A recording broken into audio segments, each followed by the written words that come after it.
Welcome back, everyone, to Speedrun Ragnarok 2022. We are going to have the last of our interviews with different representatives of Take This. This time we have Dr. Kelly Dunlap, and conducting the interview will be Natara. And I'm sure you'll have so many amazing things to talk about.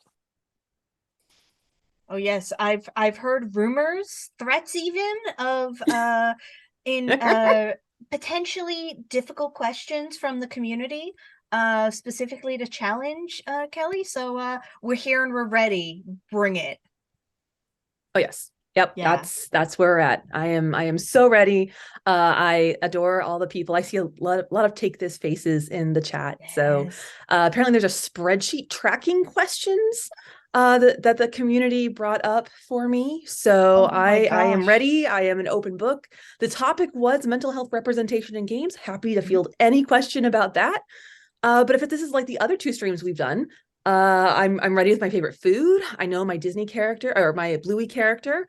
I Mhm. can answer pretty much any Disney animated trivia question you could Oh, possibly think of. we have Um, started out hot already. I'm ready. Dr. Sarah's here, starting us off with the hot takes. What's the worst flavor of ice cream? Anything with nuts. Ooh. My answer is Bam, done. anything with licorice, black licorice.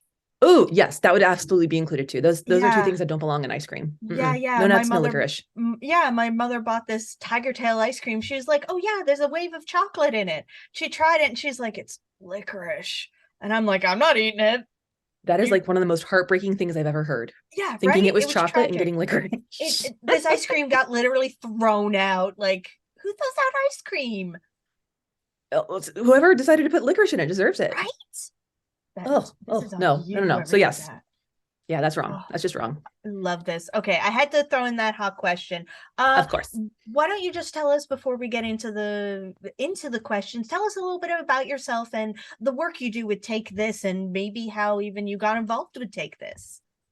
Oh boy. Okay. So I am the director of community at Take This. I'm in charge of our community facing programming. So from our streaming ambassadors to a lot of stuff that goes on the website to doing panels, presentations. I'm a bit of a slide deck PowerPoint wizard. So I do a lot of that work for us as well. And yeah, anything that has to do with mental health and games when we work with whether it's streamers, working on developing mental health resources for them, Mhm. working with studios, everything from, again, how to write a content warning to doing mental health audits of their games. So pretty much I have a lot. There's a big umbrella of things that I do with Take This. Yeah, absolutely. And let's see how I got there. So it's all started a long, long time ago, but I won't go back that far. I I have a doctorate in clinical psychology. And Okay. after I completed my 5-year doctoral program, I took 4 months off and then went into a master's program, as one does, As one does. Yep. um, to get a master's in game design. And so I have that as well. And then I tried to find like who wants to hire a video game psychologist, and nobody did. So we had a couple hard years, couple hard Mhm. years. Mhm. But I was making the circuit. I was getting around. I was at like every PAX doing panels about mental health and games. I was the only psychologist there. And then Yeah. around 2014, all of my panels got rejected. And I was like, what?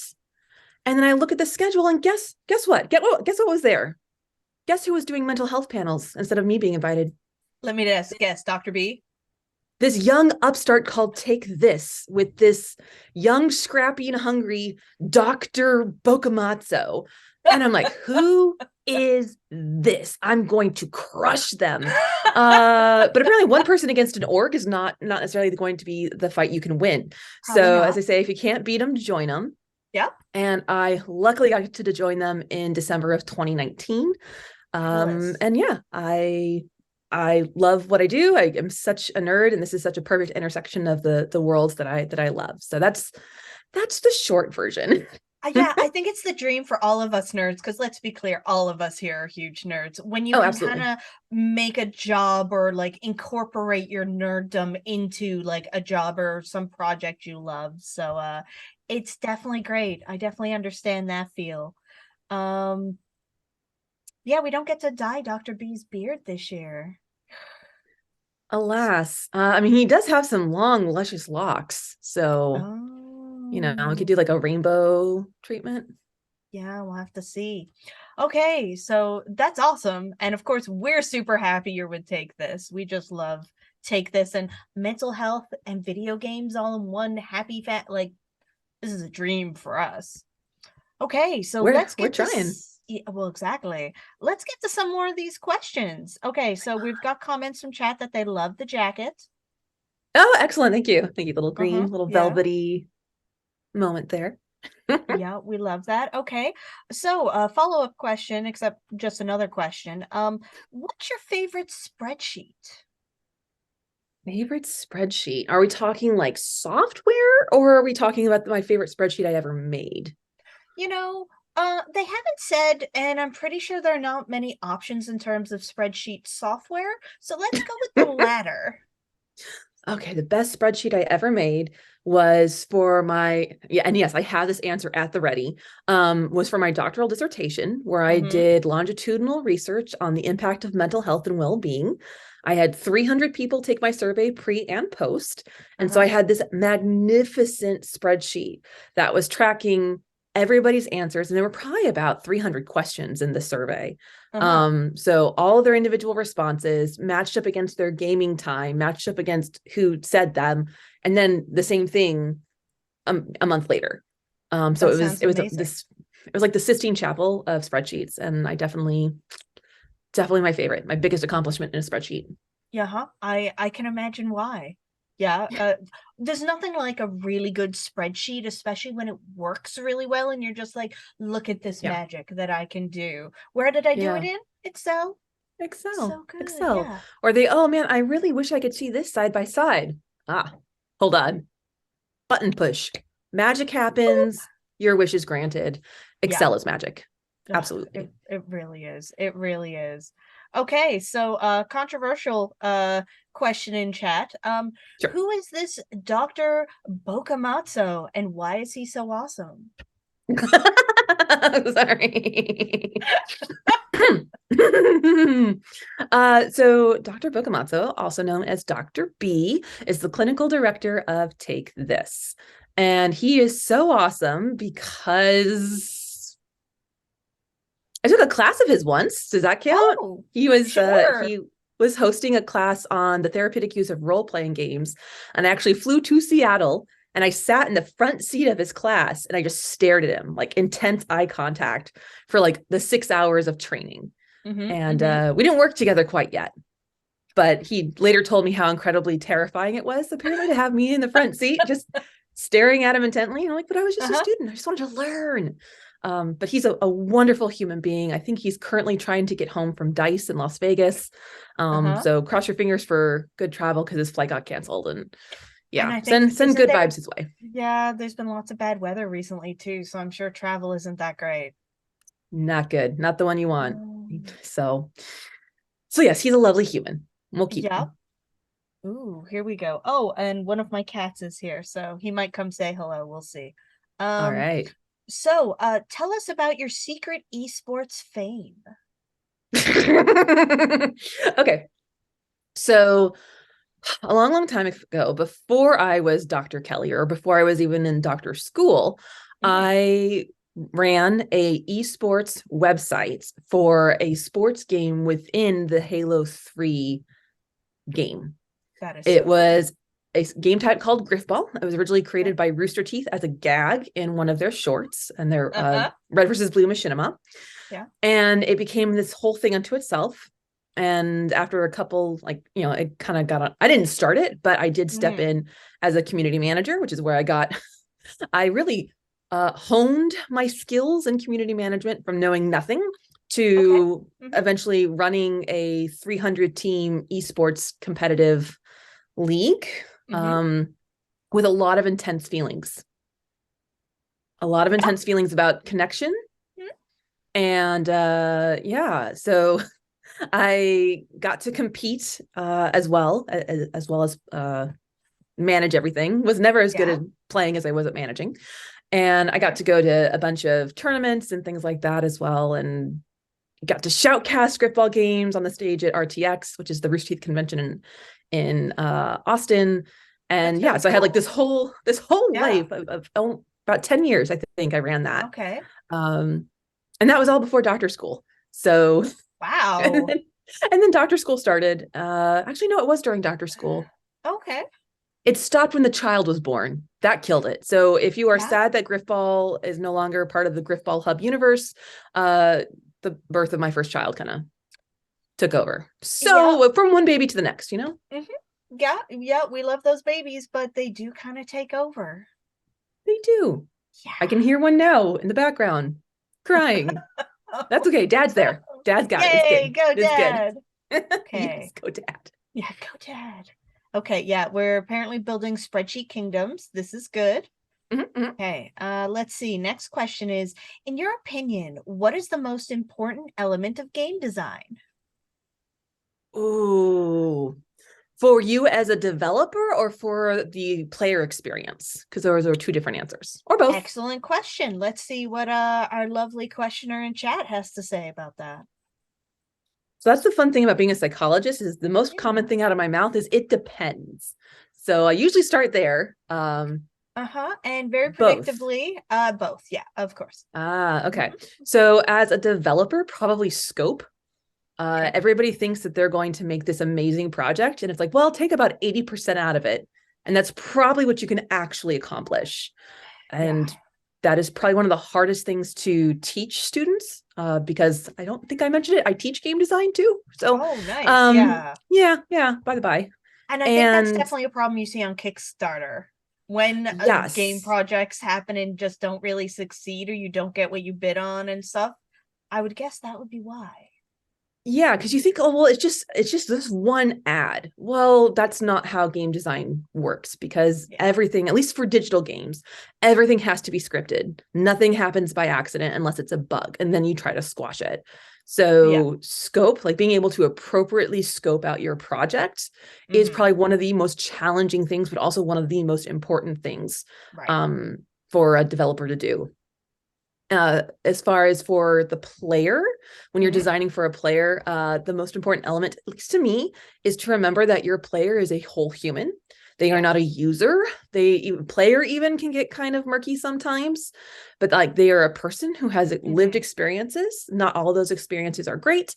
And a lot of the work that I do with Take This and outside of this Take This as well is around like Yeah. the ethics of game design.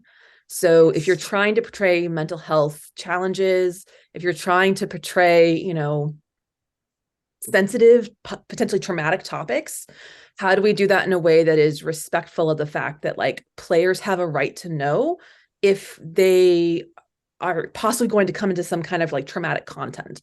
And if there Yeah, is that absolutely. content, not only do they need to know, they need to be able to back out of that. So whether that's quit the game or have an alternative route around it or be able to skip something. So Yeah. those are the things that I think is the most important in terms of thinking about your player and your player experience, because those are the games that Absolutely. tend to resonate the most is when you think about, okay, I'm making this, it is Yeah. art, but it's for someone else. hmm Yep, that really makes sense. The first thing that comes to mind of something like that is like, I don't remember what exact game it is, but it has an accessibility option for folks. It has a lot of spiders in it. So it has an accessibility option to turn those spiders into something else. So like Yeah. folks with arachnophobia can still play the game because you can't go around the spiders. They're a huge part of the game, but there is that arachnophobia mode, which just makes them not spiders or like takes all their legs away or something. Either way, it makes them Oh, not spidery. if I may So cut There's in, yeah, uh, absolutely. the game is Grounded, It is is the name of grounded. the Okay. yes, and so that's one of basically them. yes, so you could turn the spiders into little like blobs, like they basically just have like eyes Mhm. and like a very vague body shape. Yeah, so that's one of them. Grounded is probably the most well known. There's another game called Webbed where you're Okay. playing as the spider and it has an Okay. arachnophobia mode and all the spiders become cute little purple blobs. And I love the that. rest, all the gameplay is exactly the same. There's another Yeah. one. It's a VR like exposure type of thing. So not really a game, but more of like a therapeutic intervention. And it has an Right. arachnophobia slider. So like if you're a mental health professional and you're trying to help desensitize somebody to spiders, Yeah. they can start out as like really cartoony, funny looking things, and then like gradually in through VR Yeah. upgrade to like that's a tarantula right there. And Yep. it's right there. But But yeah, there's a couple games that do that, which I super, super appreciate. And it reminds me of the content warning that we wrote for Psychonauts 2. And like it Okay. warns about dental phobia, Mhm. which that's the tough thing about phobias is that if you don't have them, it's really hard to know they exist. Yeah. But that's why people like me and White Take This exists. So if you want to check if you have anything that could be potentially upsetting to people, let us know. Yeah, and that's definitely really important. So, oh yeah, so some folks in chat didn't know that Webbed had that mode, and some apparently House Flipper allows you to switch cockroaches to broken glass. Love that. Love that Mm-hmm. too. And yes, I Yeah, just saw you say bug, I say emergent gameplay, 100% agree. yeah, yeah, Just absolutely. Okay, and let's see. Liz here asking, what if there was one is the game that made you say, damn, I want to do this for a living?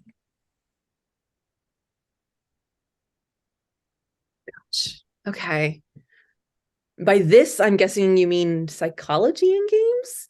I don't know, just this whole part of with the video games, the game design, and the psychology. Was there like any one thing or any one game that made you decide to kind of combine that, like rather than just psychology or just video games?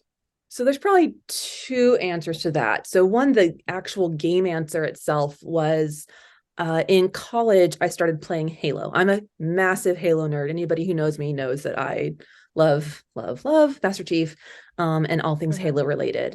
And Right. so I was introduced in college, and it was something that our dorm did. We just came together around it. Like we would have massive LAN parties.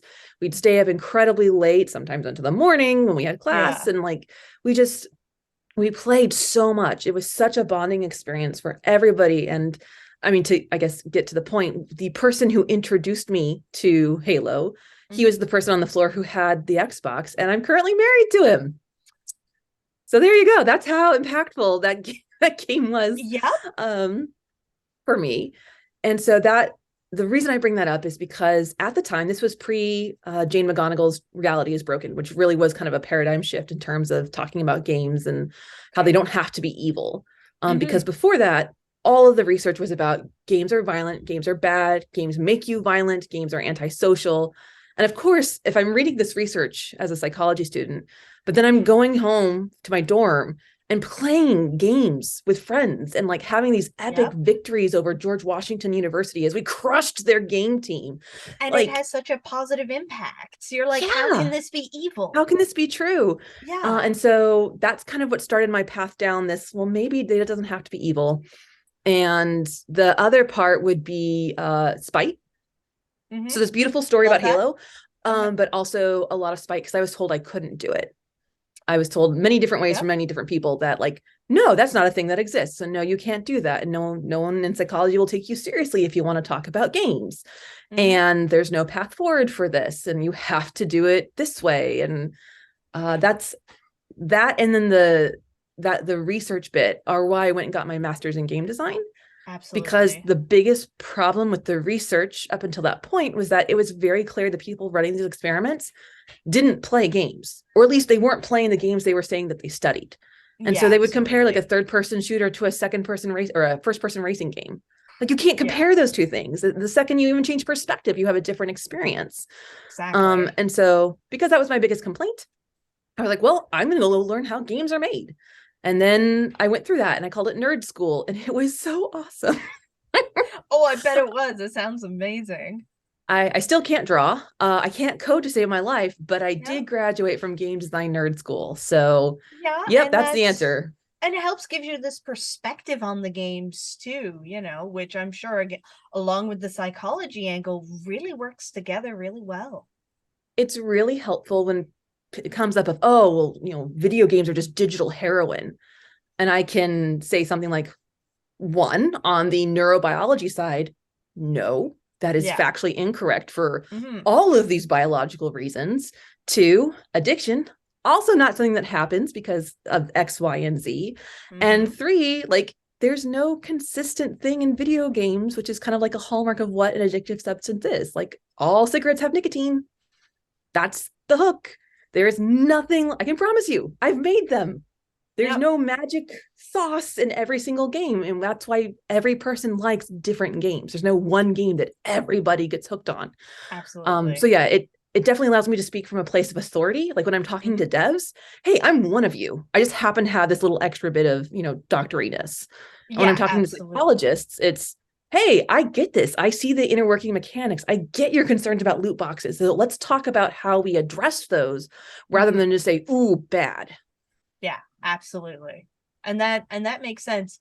And I know loot boxes are definitely a topic. They are. One that has emerging research, not a whole lot out there that's super solid yet, but we're gonna see. That's the next. I mean, that and metaverse stuff. That's new frontier researchy stuff. Yeah, absolutely. And it'll definitely be good to see. Let's see what else we have here. Okay, here we go. What game story has really stuck with you and why? So this is kind of a tough question because I talk and I lecture about games frequently. I have 2 or 3 examples that I usually talk about. And so those are stuck in my brain forever. But I think I'm going to go in a little bit of a different direction and talk about a game I don't talk about too much. Spoilers for the game. It's like 20, or I guess 20 is too much, maybe about 10 years old at this point. And it is Brothers: A Tale of Two Sons. Okay. Now, this is a game I knew going in that one of the brothers died. I knew that in my brain. I knew that that was a thing that happened. And yet when I got through and I finished the game and it happened, I just sobbed. I just cried and cried and cried.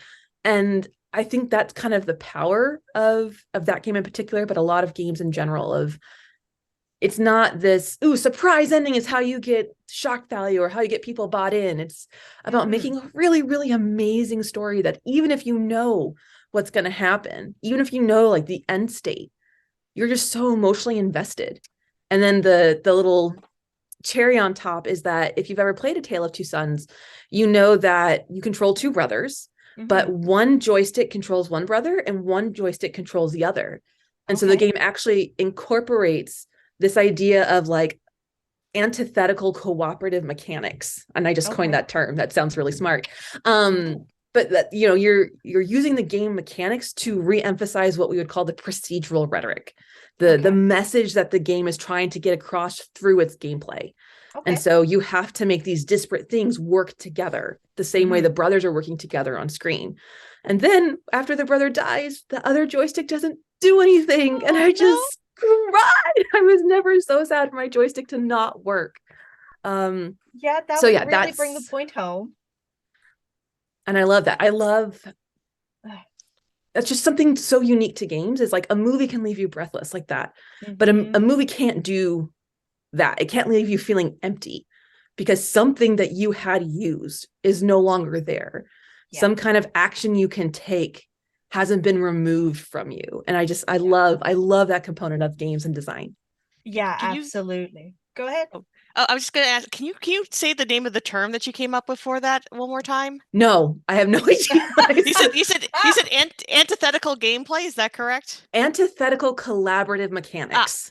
Okay, okay, because I got to do this for this marathon. I got to run Haven, which has that exact same mechanic in it, where you play as 2 people together, and one character works on one side of the controller, the other character works on the other side of the controller, and so you have to figure out how do you arrange that together at the same time. So maybe change antithetical to oppositional or opposite. Okay. Opposite cooperative mechanics, because antithetical would be like at odds with one another, and they're not. They're just 2 separate. Anyway, I just came up with it, so you can make whatever you want. I just require a trademark Dr. Dunlap behind it. I'm good. Yeah, absolutely. Thank you. Absolutely. While we've got you here, Scala, any donations or blurbs or anything you want to toss in while we're here? Let me take, we did receive a $2 donation from Tempest Mask. Okay. Thank you.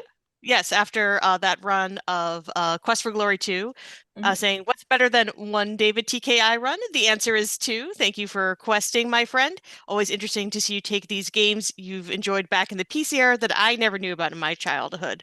Yeah, and that was a really, really fun run. If you've never seen David TKI, he's like a master of the Quest for Glory series, and it's always a Yep. joy. And we have like so Awesome. many wonderful things that you can donate towards right now. I believe we've opened up all the remaining incentives. So If you not can, Mm. all, we've got most of them with yes. some coming. But Yeah, yeah, there's two that concern you, Natara. I'm sure I have no idea what you're talking about. Mm-hmm, mm-hmm. What about taking an intentional time loss in Final Fantasy Legend 2 and selling the Micron? Has someone actually opened it yet? Yes. Oh, excellent. Oh, I think I was gonna open it. I'm not sure if I did. I'm glad someone opened it. Yes. So myself and Leggy Starscream are going to be racing Final Fantasy Legend 2. And it came up earlier in the week about how, oh, best not sell Micron. It is a time loss. So we're giving you folks the choice to make one of us do it. First, you have to, Ooh. between everyone, cumulatively reach $500, which will activate the bid war, where you get to choose which one of us will sell it.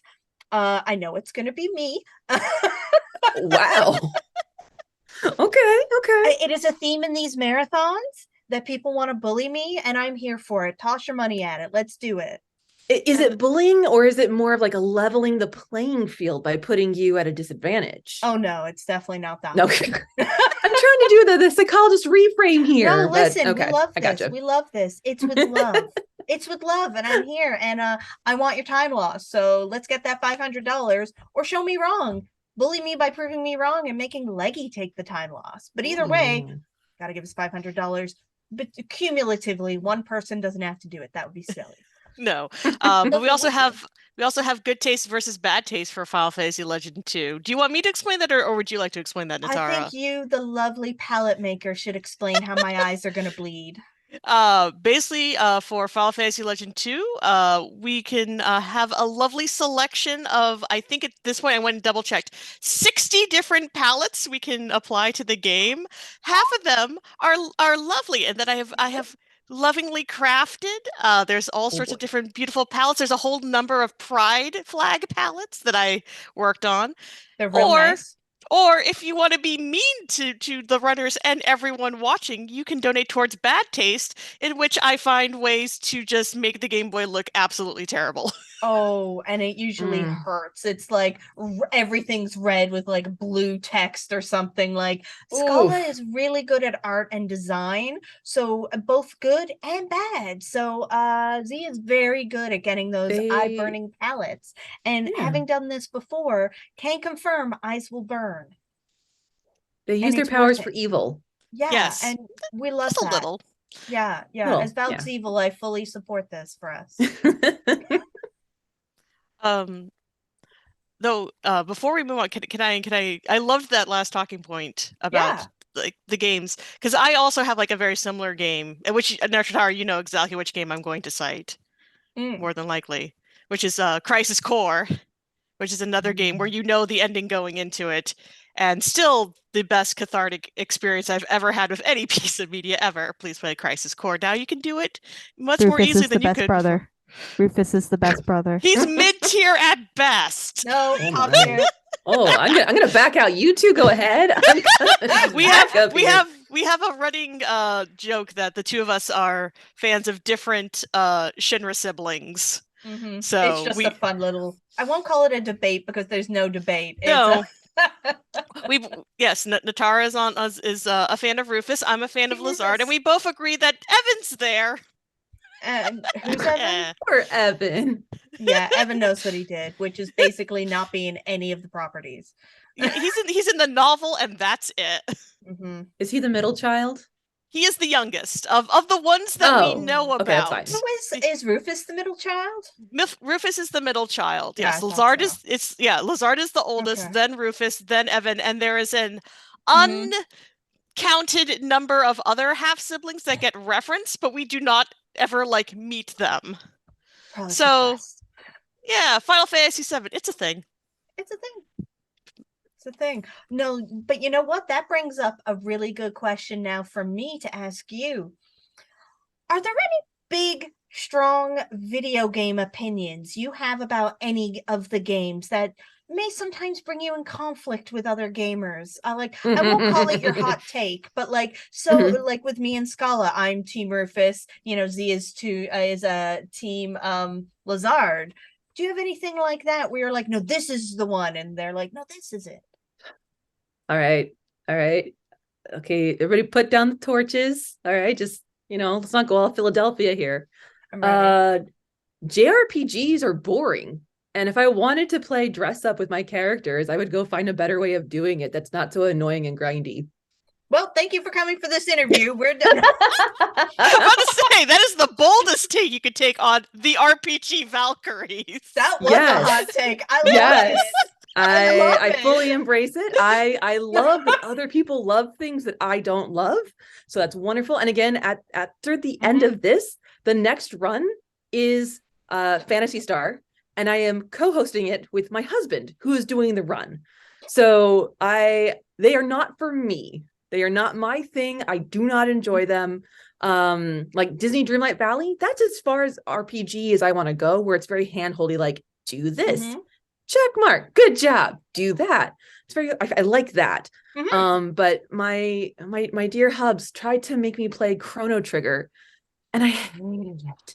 No, I just couldn't. that's I just fair, couldn't. but I'm sorry. I'm so sorry because it is like if most people who like JRPGs were to rank them, Chrono Trigger is almost always like top 5, Yes. top 3, top, like it's one of the best ones. So that definitely would confirm you don't like that genre.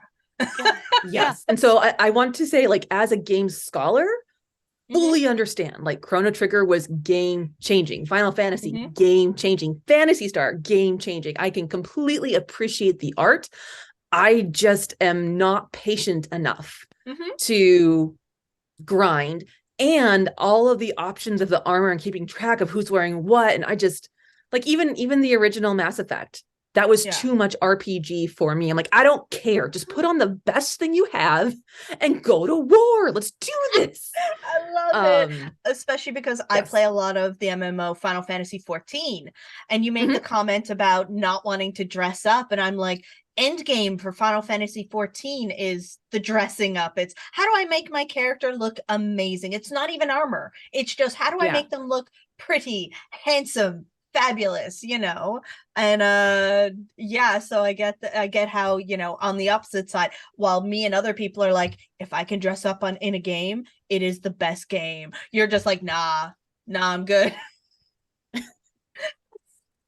So again, I love that. I love that other people love them. I can appreciate them as an art form, as an academic, as a game player. Like, I totally get that. They're just not for me. And that's totally okay too. And again, like you were saying earlier, that's why there's so many different games and genres, because not everyone is going to like every type of game. There's certainly types of games where I'm just like, not playing it, but other people love them. Yeah. Kaizo is the one for me. Yeah. Which one? Kaizo, they're called. It's basically, they're usually hacks of games. So like Super Mario World. I can barely finish that game as is. There are folks who take that and like make their own harder versions. And when I say harder, I mean incredibly difficult. And that's referred to as Kaizo. And you get that in different games as well. And that, like, to me, that's not fun. But again, we have huge communities of people who are like, give me these games. They're fabulous. I want to die 1,000 times. Well, yeah. Okay. Have fun. Bye-bye. Take care. Right. Oh, I love That's great. that. And I love it. I love that. I love how chat's I do just see... like, okay, go ahead. Yes, I have now burned everything. I will never be invited back. All of the donations to take this have been rescinded. I'm going to get fired tomorrow. No. Thank you. I stand in my truth. Listen, that's exactly it. You should. And you've got a dumpster fire in the back. You were ready for this. Look at it. So cute. Yeah. How can you be mad at someone who has such a cute dumpster? Like, it's true. It's cute dumpster. Oh, I did see a question from Liz Okay, that I thought yeah. was really important that I wanted to raise of who makes the best bacon.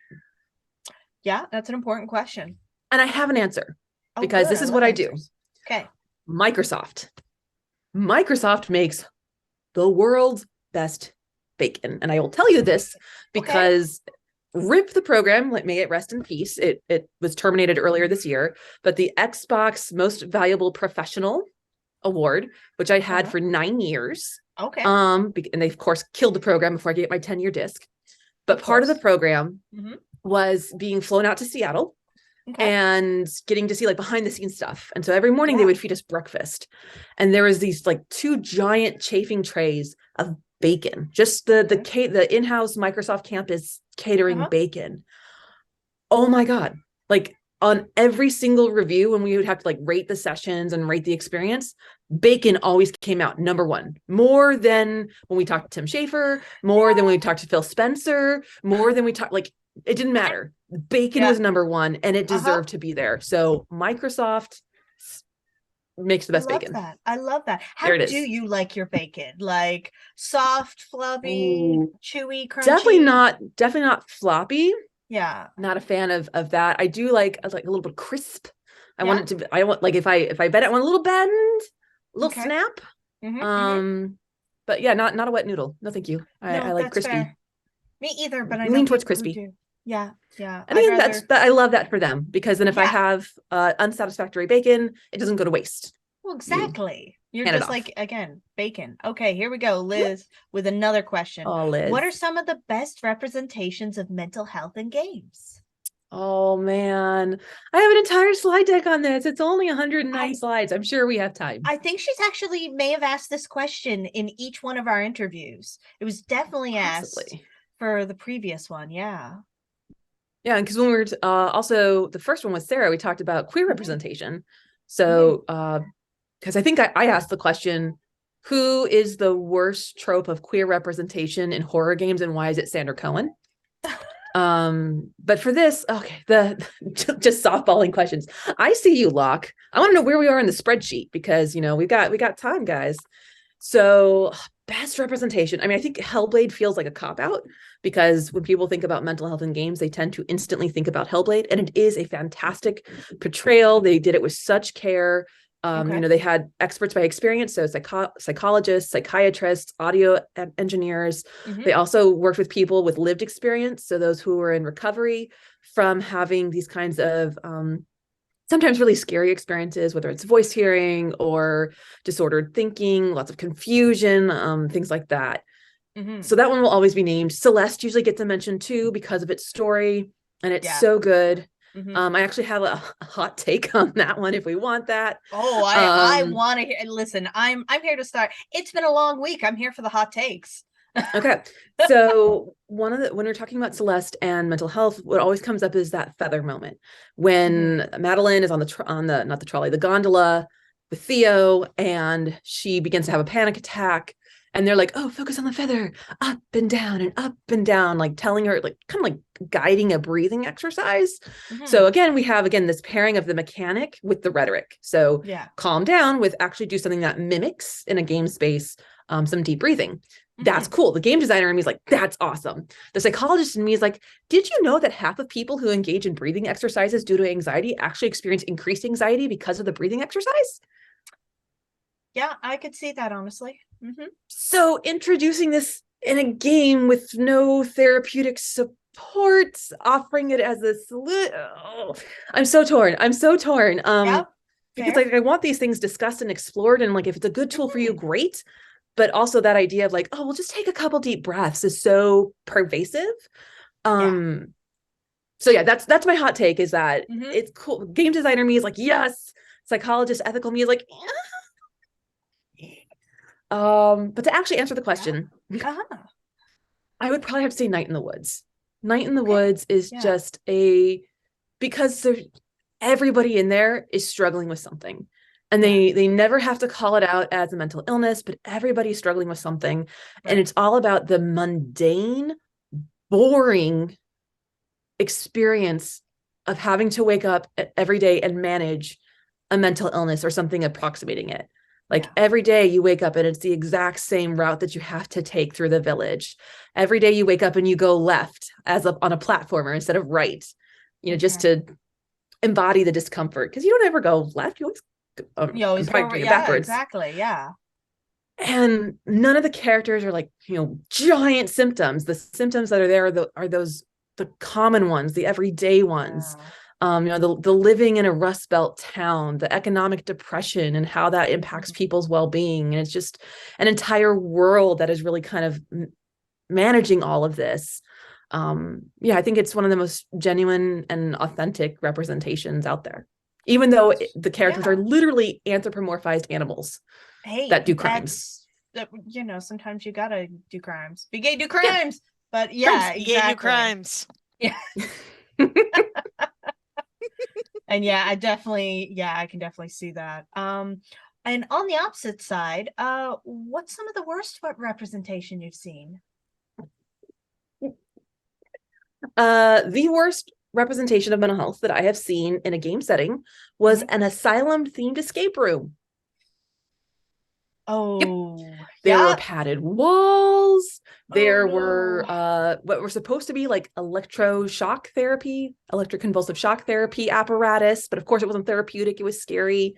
There were straitjackets everywhere.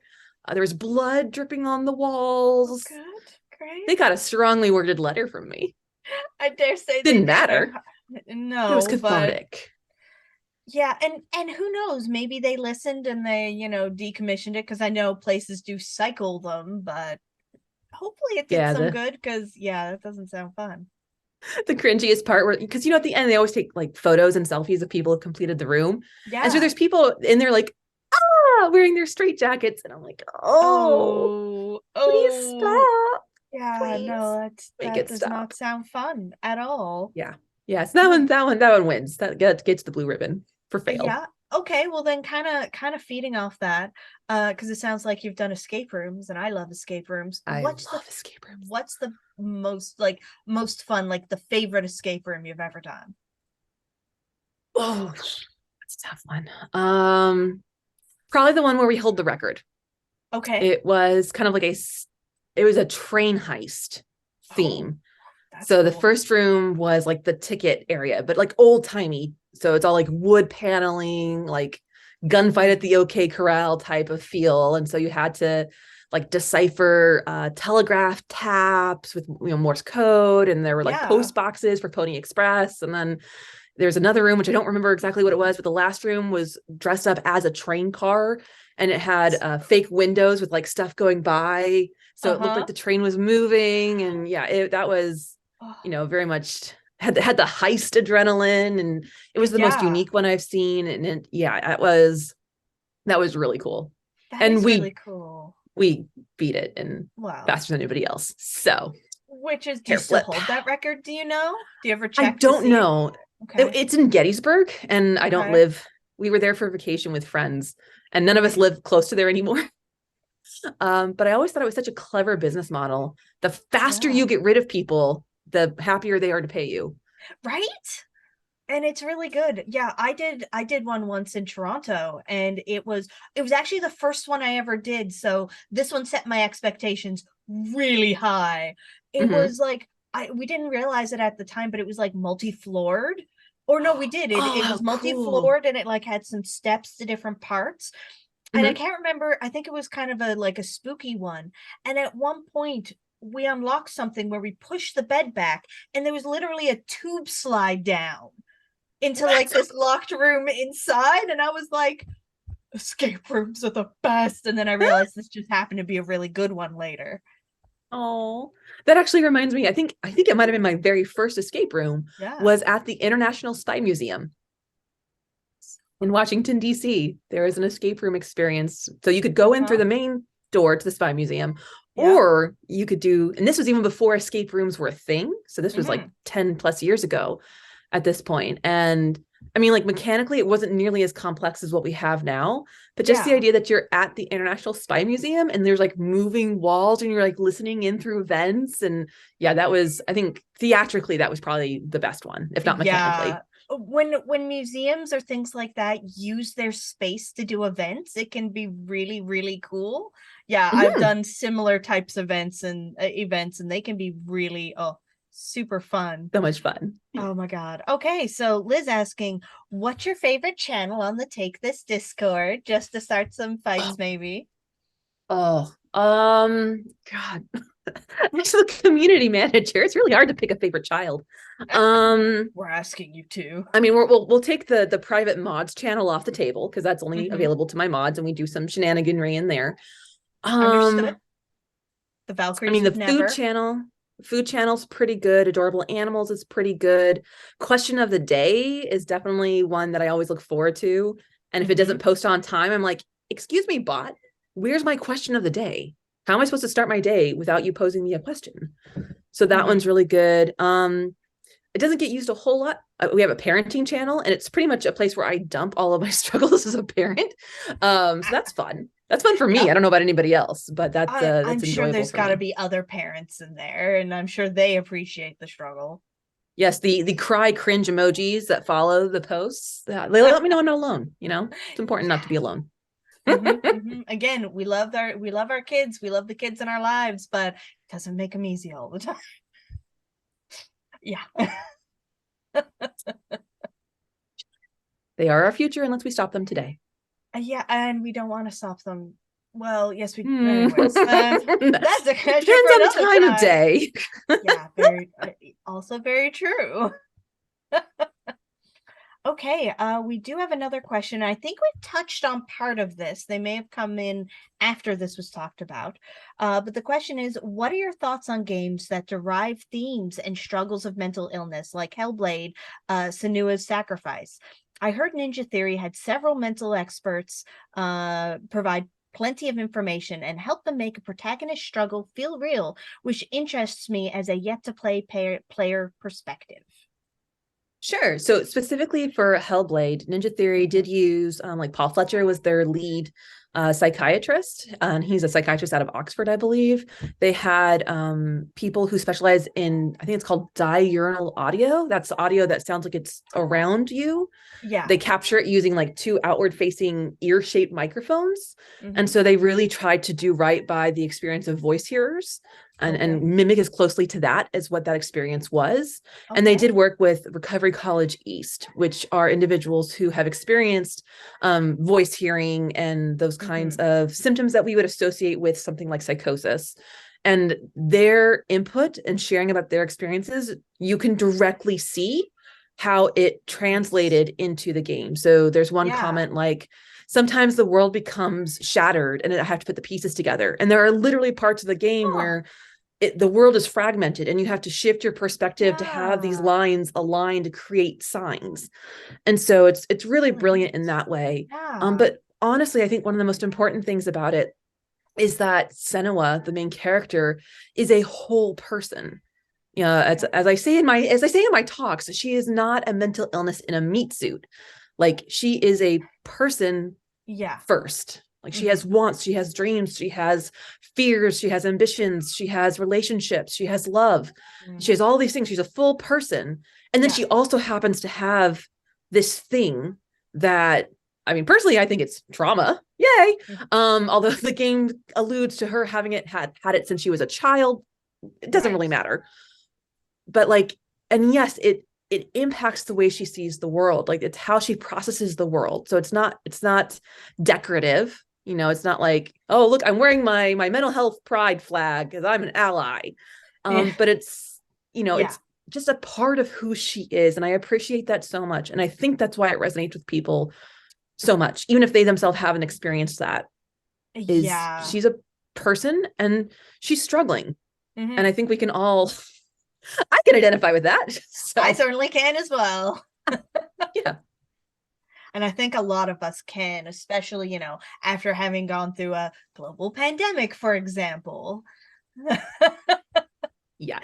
Definitely. Yes. Yeah, definitely makes that difficult. Okay, Liz here with what is one of the coolest projects you have worked on that you can tell us about? Well, they can't kick me out of the program anymore because it doesn't exist. But at one of my Xbox MVP little escapes, I got to see Halo Infinite really early, like Okay. real early. We're talking things aren't even animated. It's like sketches, and like we saw Yeah. one trailer and we got to give our feedback. And there's a portion in the game where right now, if you were to play Halo Infinite, Master Chief meets, she's called the Weapon, but she's basically New Cortana, who's an AI. And in the current version, the AI is like, but that's not the mission. I have to stay here and complete the mission. And Chief's like, the mission changed. It always does. And then she walks into his hand and they go off. Great, fine, whatever. In the version I saw, the AI actively resists. She's like, I don't want to go. And you can't, like, don't do this. I don't want to go. Don't take me. And he basically just goes, too bad, and yoinks the AI chip. And I remember sitting there in the room. I was the only woman. There were about 10 people in the room. Yeah. I was the only lady. And I mentioned, hey, that feels a little not good. Non-consensual. Yeah. That's not the word I use. I was very direct and blunt with them in my feedback. Yep. But I'm trying to be sensitive to where we are. And so I told them exactly what it felt like to me to watch that happen. And so again, there was probably at least 3 years between when I made that comment and when Halo Infinite came out, maybe probably more like 4 once the campaign came out. And so when the first time I played the campaign and I saw that, I just started crying. Yeah. Because I'm like, oh my God. They listened. I did something. I made this a better experience. No one will ever know. I'm not credited in any way. Yeah. Fine, whatever. But like, I left a mark, even if no one will ever see it. And that was by far one of the coolest things. Again, I don't know if I'm allowed to talk about that, but the program doesn't exist anymore. So neither do the NDAs, which is probably legally not true. So don't come after me. But I think with you're not even trying to take credit. You're just like, this happened. I don't have credit. Yeah. That was like, I love that. Yeah, that is really cool. I definitely can understand how you and others would be very uncomfortable with the way it was you saw it. As soon as you said it, I was like, oh, didn't like that. Yeah, and just their faces, that will always be imprinted in my brain of like, really? Obviously you did not think so. So and again, this is why diversity and representation is super important, because if you just have all the same type of people giving you feedback, you're going to miss all of these perspectives and all of these things that could just, if you take into account, could make your game really excellent. I mean, especially like Halo Reach, for example, the thing that always bothered me was, again, I guess spoilers, all of the Spartans die in Halo Reach. That's just the story of Halo Reach, is a mass death of the Spartans. There's one female Spartan who's the first female Spartan you've ever seen, ever been able to play as. So like really important to me. And in the campaign, she gets shot in the back of the head by a rogue sniper randomly. And like every other Spartan gets this really heroic death, but not Kat. She just dies. And the devs were saying things like, well, that, you really, this was Bungie, not 343, but it really was about, anyone can die at any moment. And, she was the smartest one. And so taking her out, I'm like, you do realize that you just did this to all the women and femme identifying people that play your game. That you made this an absolute damsel in distress. You took this amazingly brilliant character and you made her into a damsel in distress. And like the music's super sad, and there's this big scene of like one of the Spartans like picking her up and like funeral carrying her. And it's like, why don't you get it? That's not like, you want it to evoke these really intense feelings of your players about like wanting to be protective. But that just means that you only see your players as male. And I was so disappointed. So I'm so relieved that it is no longer that way. I had the same complaint about Avengers Endgame. Oh, I have feelings. Exact same problem. Yeah, I literally walked out of that movie and could not talk. I was nonverbal. I was so angry. And people are like, why are you so upset? And I'm like, do you not understand what has happened in this movie? They could have had so many, like there's an entire, like you just see the whole cast at the end and all of these like predominantly male cast. And who do Mhm. you kill? The one female on the core 6 team of Avengers. And then you have the gall to go, here's our women, look at us, how cool we are, we got all the women, aren't we great? And you're like, are you kidding me here? How Especially when performative is you this? especially when you consider that the previous movie Mhm. that the female character there, Yeah. Gamora, dies the exact Yep. same way. Yeah, exactly. Exact Exactly that too. You're same. like, I'm like, once again, like one of the only women on that team as well. It's like, thanks everyone. I love that. and I will Love that debate for to us. this day, Thanos was supposed to kill something he loved. He did not love his daughter. He didn't. He No. clearly did not love her. So I just feelings. Yeah. But anyways, it's the Intense. same sort of thing. And I think Scala was trying to cut in with Yes. something. I'm sorry. Oh no, you all are on fire right now. I was just going to bring up it is unfortunately a very like sad thing that this occurrence is so common that it has like a nickname in fandom, which is, Fridging. yes, fridging. And Bridger. it's Yep. and it's definitely something where it sucks that it's like so common to be like, yep, we're going to kill off, a female character in order to give a male character like his motivation. The And impetus Motivation or to develop his character. It's like, yeah, as soon That's as my you professional know, opinion. yeah, once you know about fridging, you just start seeing it everywhere and you're like, thanks, yes. love this for us. And then when you see a legitimate like death of a woman, like an actual, and it's about her, you're like, no, for once that wasn't fridging. They're like, why aren't you mad about this death? And I'm like, that's not fridging, that was good, that was developing her character. I can't think of an example right now, but because there's so few, but they do exist. Oh, I see that Dr. Bakamatsu guy in the chat. Welcome. I guess he heard his name being dropped earlier and decided to show up. Well, no, folks, no shade. I was We just saying no said shade. all of I know these he's things stuck. about you, and you'll never know. Except the VOD will be out soon, so you can just watch it. It's cool. So we've got about 3-ish minutes left, so we can either get 2 quick questions or 1 longer question. So chat. I like to speed run questions. Oh, can I speed run questions? Yes, we can speed run questions. Okay, y'all. Okay, we got our Bluey question. Hold on a sec. Okay, good. Okay, what makes Bluey so amazing for kids and adults? Okay, I've been waiting all night to be asked who my Bluey character is. I have offered that question at every other one. I am totally Frisky. Okay. Frisky. That's what I'm telling. I aspire to be Chilly, but I am Frisky. Maybe sometimes Trixie, but we're gonna go with Frisky. What makes it so amazing for kids and adults is that it is full of important stuff. It is really funny to watch. Kids enjoy it. Parents enjoy it for completely different reasons. That's why it is so good. It is so wholesome and empathic. Yes. Apparently it is a preschool show. I just learned about that today. I'm like, I'm late on this Bluey train. And she's like, do you have any kids, small ones in your life? And I'm like, no. And she's like, that's why. I'm like, you know what? Fair. Okay, folks, come on, get us some questions. I have a question. Okay, love it. Because I see that you are a very big Halo fan.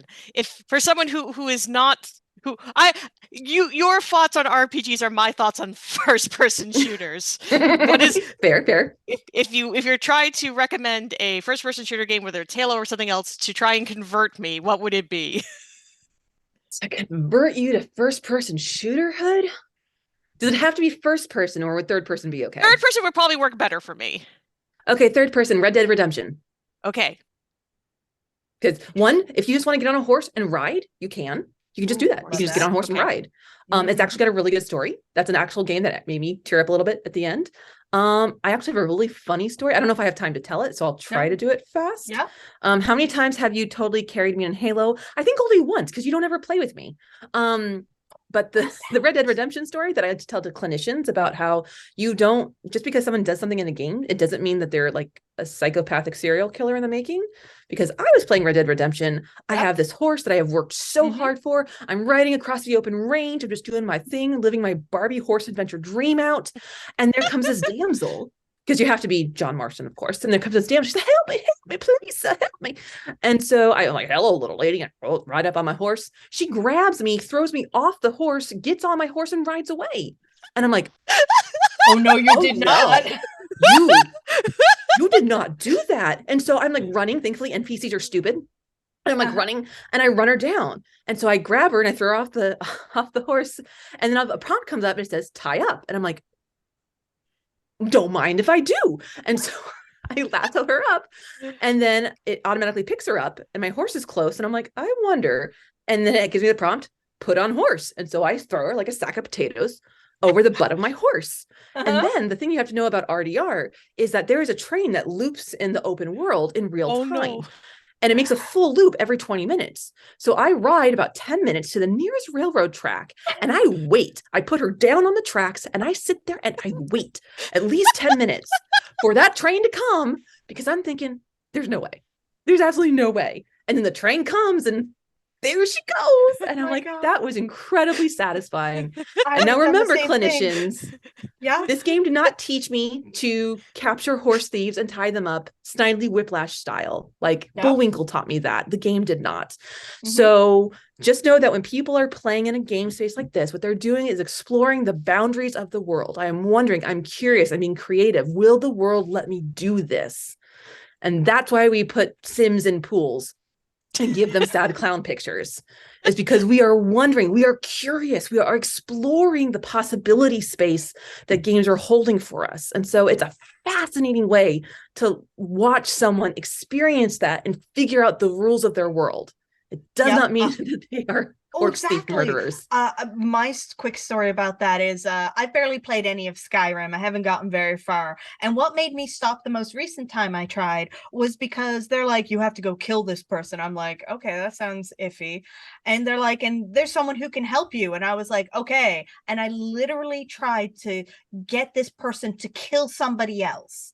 I was like, go. And I would just hear giggling like they're going to kill them, and they wouldn't do it. So I was like, I can't make someone else kill people. I'm leaving. That's it. I can't do this. Unrealistic, you know. Yeah, I'm going for the realism. I can't like third party murder someone. I'm out. But again, it's just like you say, it's just exploring the space. Well then, any last things you'd like to say before we clue up here? I'll just thank you to everybody who has donated to support Take This. Thank you to everybody who's been in the chat, who has asked questions, who has shown up throughout this entire speed run. Thank you so much to the Valkyries for raising money for us. Like, it means the world to us. And I know that Rachel and Sarah and I have just been so delighted. I know B has total FOMO that he's stuck in Las Vegas and not here with us. But thank you guys so much for hosting us. And remember that you're not getting rid of me. I will be co-hosting the next speed run, because the Hubs is going to run the final, not Final Fantasy Star. No. Fantasy Star, a game I had totally never played. So it will be fun. He will take me through. And obviously, if you have more questions, I'm happy to answer them. But I will let secede. I'll let you reclaim the time so that we can get him set up. And absolutely. Yeah, thank you so much for having me. This was so much fun. Oh, this was amazing. Well, thank you so much. And thank you for everyone for coming by. Stick around. Blasphemy. Yeah. We're going to get ready for some Fantasy Star, and we'll see y'all back here real soon. Goodbye. Bye.